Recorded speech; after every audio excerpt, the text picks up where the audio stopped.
Aloha Daphna, welcome to Honolulu, Hawaii. My name is Marcie Herring and I'm so thankful that you're here visiting our island state.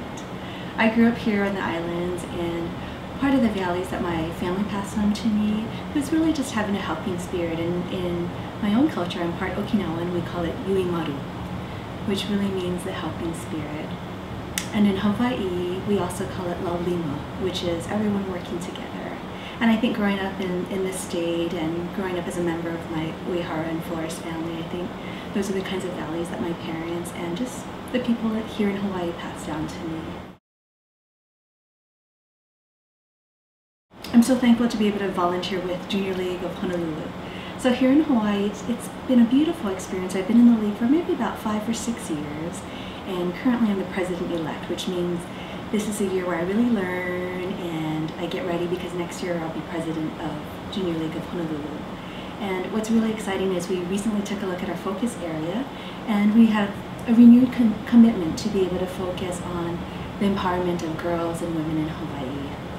And part of why I think that's important is because even though we live in a beautiful island state, and even though when you think about what's happening on college campuses, right?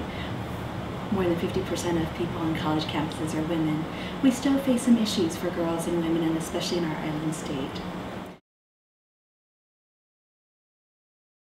Here in Hawaii, one of the things that we do through the Junior League of Honolulu is we partner with community agencies, and we do a My Story program where we work with adolescent girls, because there have been some studies done, for example, by the Dove Self-Esteem Fund, that show that 7 out of 10 girls do not feel good.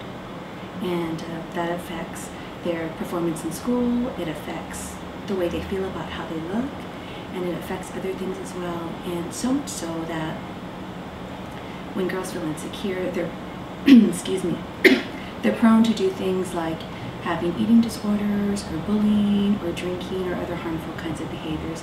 And so through the Junior League of Honolulu, we're looking at how can we go ahead and support girls in the community. So I also work at St. Andrew's Priory School, which for me is right across the street. So really talk about living and working in your own community and supporting the girls who go to the school. So at St. Andrew's Priory, we have a program called Strong and Gracious Girls. What's beautiful about that is the founder of our school, Queen Emma, was a strong and gracious woman. So she was a monarch, she was an ali'i, and she founded St. Andrew's Priory School because she wanted a place where girls could come and learn and be strong. And so what we're doing there is we have a program where we work with the girls in small groups. We call them circles. So we're building communities in a small circle format where we've got about 10 girls. We have peer leaders who facilitate the program, as well as caring adults who are advisors who are part of the program. And it's all about building life skills, and it's all about building positive social connections with the girls. And then I also work for Coalition for a Drug-Free Hawaii. And so with that agency, it's a prevention agency where we're looking at preventing substance abuse here in Hawaii. And so some of the efforts that I'm involved in there would be our Strengthening Hawaii Families program. So it's a national model program, and it's been shown to do things like increase family communication, increase family cohesion, and we're doing it here at different sites in Hawaii. And recently we also went to some of the territories. So we train service providers in American Samoa as well as in Guam. Hawaii's a little bit different, where we tend to do things sort of in a grassroots kind of way. I think I like to refer to it as island-style advocacy.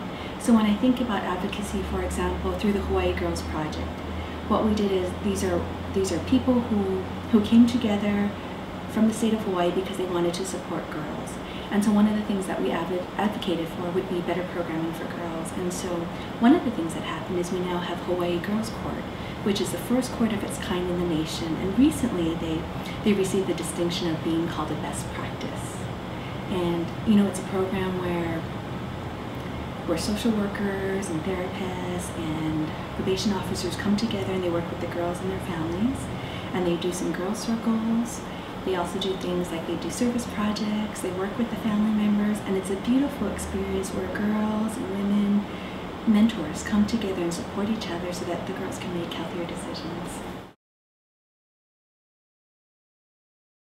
I love informal mentoring, and I think think that's the kind of experience that I've had through the Junior League, where someone will just say, it's not a formal mentoring program, but someone will say, you know, Marcie, what do you think about becoming president-elect for our organization? Or, you know, Marcie, what about chairing this committee? And when there are women who support you in your life like that, it's very empowering, and that's the kind of experience that I want our young girls to have as well. So we're really looking at how do we collaborate across the network. So one of the things is looking at how do we, for example, collaborate with young girls, whether it's at St. Andrew's Priory or other places. How do we have Junior League volunteers mentor our girls? How do we work with women in the business community through Hawaii Business Magazine? One of the efforts that we started, it's a collaboration between Junior League of Honolulu and Hawaii Business Magazine, and we put on a conference for women. And we said, you know, how wonderful to be able to do something like that for our young girls as well, and to have that kind of informal mentoring, you know, start to be established. So those are some of the things that we're looking forward to in the future.